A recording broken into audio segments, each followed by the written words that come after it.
শ্রী রাধে রাধে বন্ধুগণ। তো আজকে আপনাকে ছোট একটা ভিডিও করে দেখাচ্ছি। এটা হচ্ছে আমার ছেলের স্কুলের যাবার রাস্তা। তো ছেলের পরীক্ষা চলছে, ছেলেকে স্কুলে দিয়ে এই আমি বাড়ি ফিরছি হেঁটে হেঁটে। এই যে এই এপ্রিল মাসের এই কড়া চড়চড়ে রৌদ্রটা দেখতে পাচ্ছেন তো, পুরো গা হাত পা জ্বালা করে, মুখ পুরো জ্বালা করে। প্রায় 10 থেকে 15 মিনিট হেঁটে যাওয়া, হেঁটে আসা রোদের মধ্যে সত্যি খুব কষ্টকর।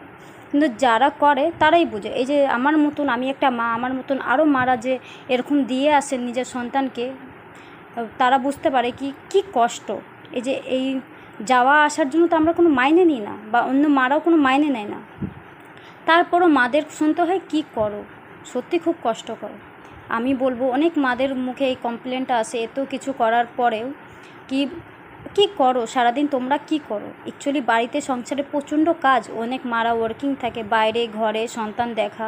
আমি নিজেই বাইরে ঘর সন্তান সম্পূর্ণ একা হাতে করি, ঠিক আছে। তো আমার মতন অনেক মারা আছেন, তাদের মুখে স্কুলে আমি প্রায়ভাগই কমপ্লেন শুনি কি তাদের বাড়ির কোনো হেল্প পায় না, কিছু করে না। আমি বলবো আপনাদের কাছে হাত জোড়ে অনুরোধ করব কি একটু হেল্প করুন। আপনাদের বৌমা, ছেলে বউ, আপনারই ছেলে বউ, আপনারই নাতি, আপনাদেরই নাতনি, আপনারা করবেন না কারা করবে।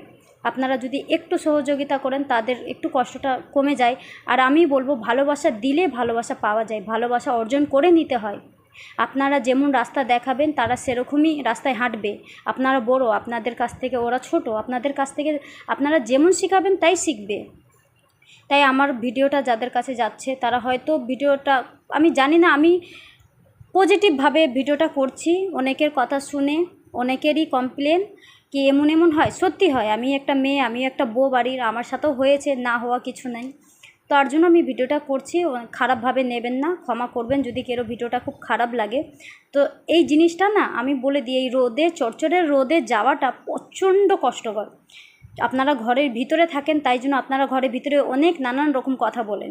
একবার বাইরে যাবেন, 2 দিন, শুধু সাধারণ 1 সপ্তাহ আপনারা যাওয়া আসা করুন, আপনারা বুঝে যাবেন এই রোদের চমৎকার, ঠিক আছে। তো ঘরে বসে অনেক কথাই বলা যায়, তাই জন্য আমি আর এই নিয়ে কিছু বলছি না। তো আমি এই পথ দিয়ে যাই।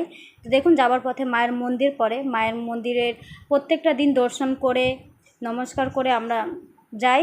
মায়ের মন্দির থেকে এই মায়ের মন্দিরে পুজো দেওয়া হলো, তো প্রসাদ দিচ্ছেন, তো এখান থেকে প্রসাদ নেব, তারপরে বাড়ি ফিরব।